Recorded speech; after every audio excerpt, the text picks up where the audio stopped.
When my father, Wang炳章, graduated from McGill University with a PhD in experimental medicine, he had a choice.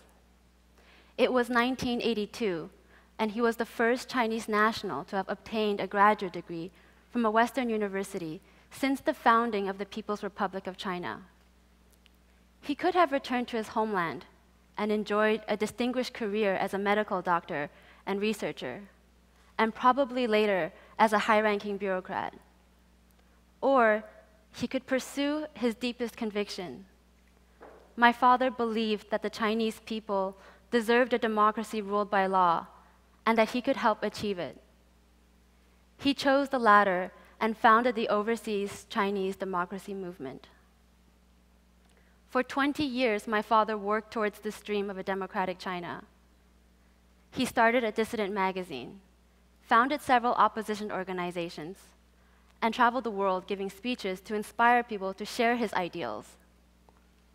In doing so, my father would abandon my family, face unthinkable challenges and setbacks, and sacrifice everything, including, eventually, his own freedom.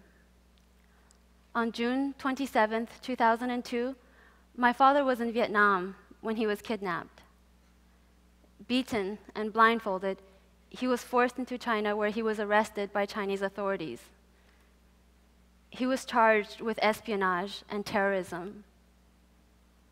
In a miscarriage of justice, he was given a one-day trial held behind closed doors, during which my father was not allowed to speak.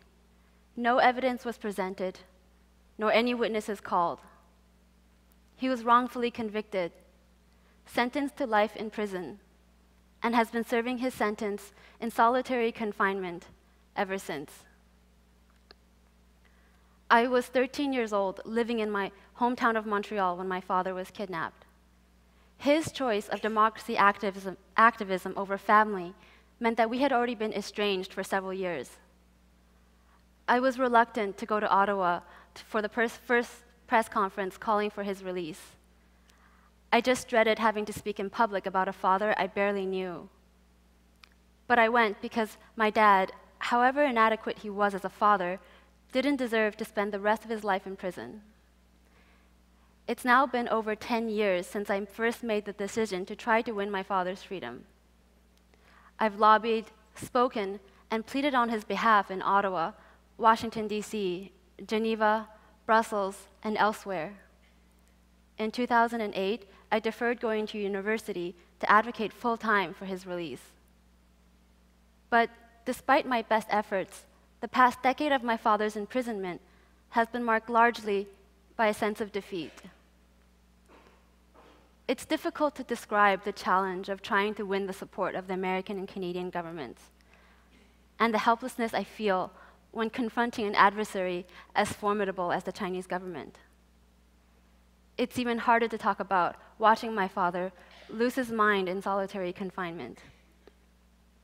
Overwhelmed by disappointment, there is a shameful part of me that would like to move on with my life, give up, and leave my father's fate to destiny. But in the past 10 years, I've had the education one doesn't get in school. I get to meet and bond with other individuals who lived through persecution in China. I see their scars from torture, listen to their stories of escape, and watch in awe of them persevere as political refugees in North America. These are Falun Gong practitioners, Christian organizers, whole communities of Uyghurs and Tibetans, and other activists and their families who have suffered immensely for struggling for their causes.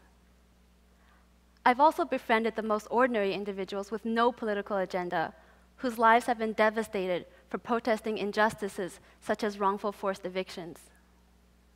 They remind me that what I'm doing is part of something bigger than just trying to win my father's release. And although it's painful, it is my responsibility to keep going. I don't have my father's idealism, his gift for rhetoric, nor his brazen defiance against the Chinese communist regime. Between my aversion for politics and my fear of public speaking, I'm embarrassed by how much I still struggle when advocating on his behalf. But despite my being such an unlikely human rights advocate, I know I have to continue to speak out about my father and other prisoners of conscience who continue to languish in Chinese prisons. Because if I don't speak out, how can I expect anyone else to care? Because if I don't speak out, who should? I have to tell the world what human rights abuse in China looks like by sharing my family's experience. I think my father felt a similar sense of duty. He loved medicine and he loved his family, but above all, my father loved his country. His talent, his passion for freedom, and his optimism, he felt he owed it all to his people, and I know he has no regrets. So if I cannot secure his release, I don't want his sacrifice to have been in vain. In the end, our choices are ours alone to make. I've witnessed my father make difficult choices, and I know what it's like to make them myself. The challenges you and I face are different, but if my father can endure his suffering, and I can stand on this stage, I know that you too can make sacrifices, confront your fears, and ultimately choose to speak up for truth. Thank you.